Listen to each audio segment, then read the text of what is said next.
Okay, welcome, Red Chippers. We've got today with us Ben Hayles, and he is a live coaching session coming up where all the Red Chippers can talk to him about the topic of the day, which is going to be bounty MTTs. So, what are people going to learn in this group coaching session, Ben? They're going to learn how to correctly adjust for playing in a bounty tournament as opposed to a normal tournament. And what exactly is a bounty tournament? Yeah, so a bounty tournament is one where the prize pool is divided up into two. So you buy in for, say, $100, and typically there'd be a 50-50 split, although sometimes it's different. Sometimes it's 80-20 or 70-30. So there's different formats. But essentially what happens from your $100 is some goes into the normal tournament prize pool, and then the rest gets put onto bounties. And the way in which they get put into bounties is also complicated and depends on the format of the knockout tournament. In a straight knockout, $50 goes onto your bounty. It's a straight knockout. You get one bounty on your head, very straightforward. If you get knocked out, that player who knocks you out wins the $50. So there's a huge incentive for knocking someone out in a straight knockout because you get a cash prize. Great fun.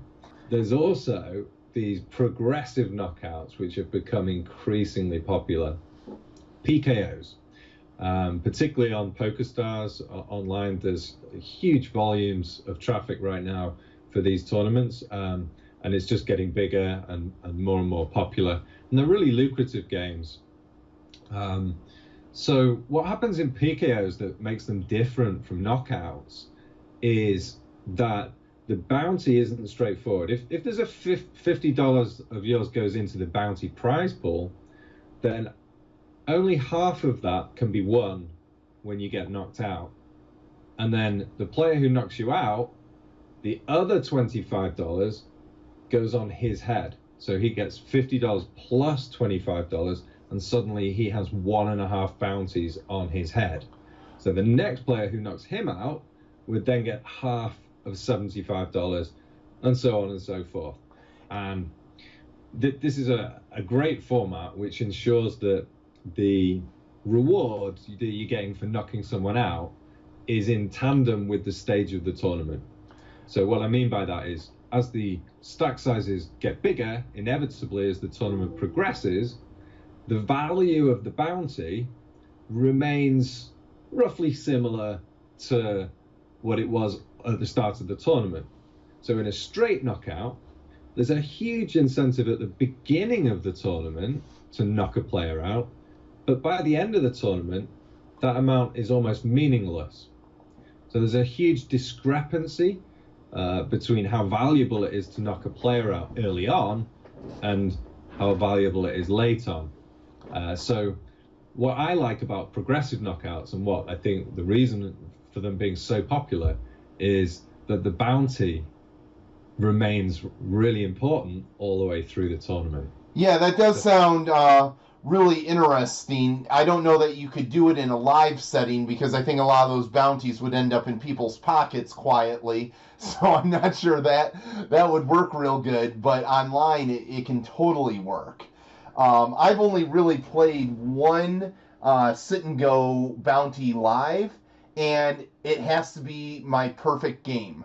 I made a great fold early on, and the gods blessed me. I knocked out everyone at the table until it was down three-handed, and the only mistake I made was the two of them said they would chop second place, and I could just have first, and I realized I should have taken their bounties too.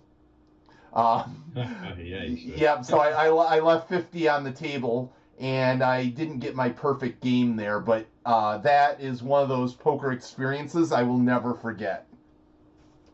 Okay. So you've had a great experience playing bounties. They are a lot of fun, and you can accumulate quite a lot of money if you're good at them.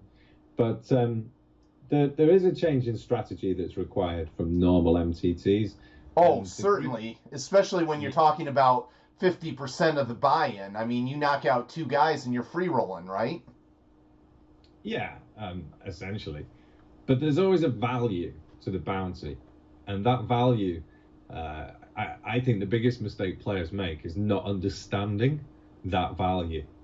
So the purpose of the group coaching session is to teach you how to quantify the true value of the bounty at any stage of a knockout tournament, in particular the PKO tournament, because it's fairly straightforward in knockouts, but in PKOs it's complex and requires, well, what I've got is a really clever shortcut to help you do this fast at the table.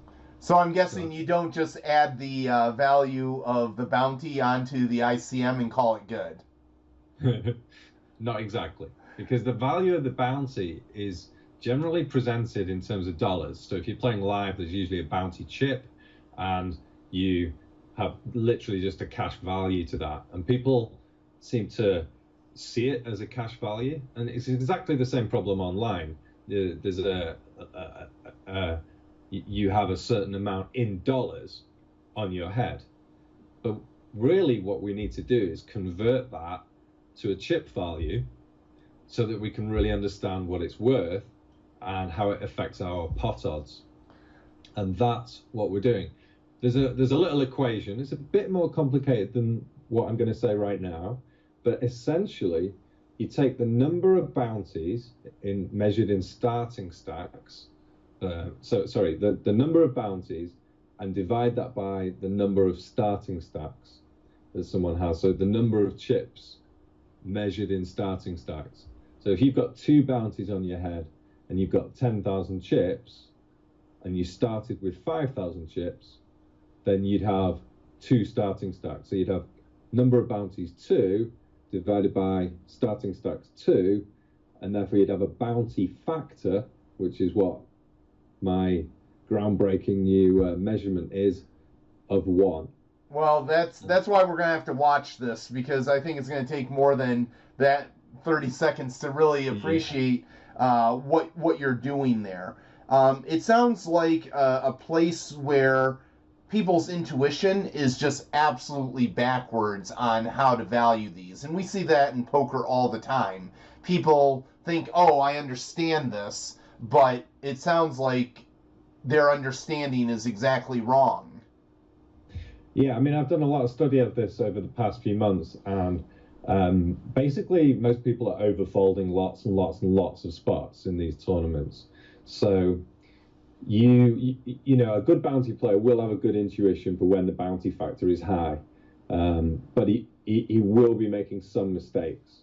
And so being able to quantify the bounty factor really accurately and predicting the reduction in our required equity for getting involved is a massive, massive thing for a good bounty player. If they can do that, they're going to be making plus EV decisions, going to be avoiding making too many folding mistakes.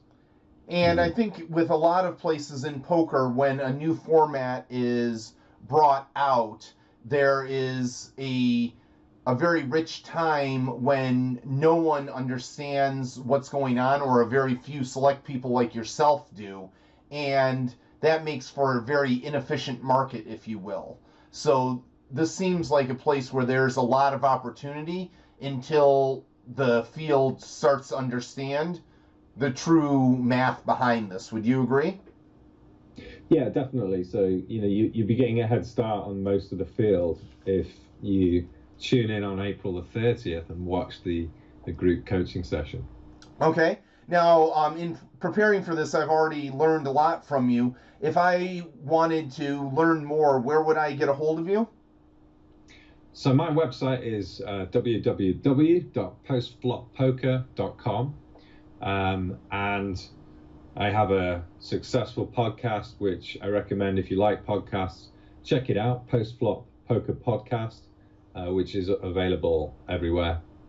I offer one-to-one coaching, which is a large part of what I do. I've coached over 500 students. Check it out at postfloppoker.com. Excellent. Well, I know I'll be there to watch this, and our members can also just watch it afterwards if you can't make that actual date. So thank you very much, and we'll see you then. Thanks, Doug. Bye bye.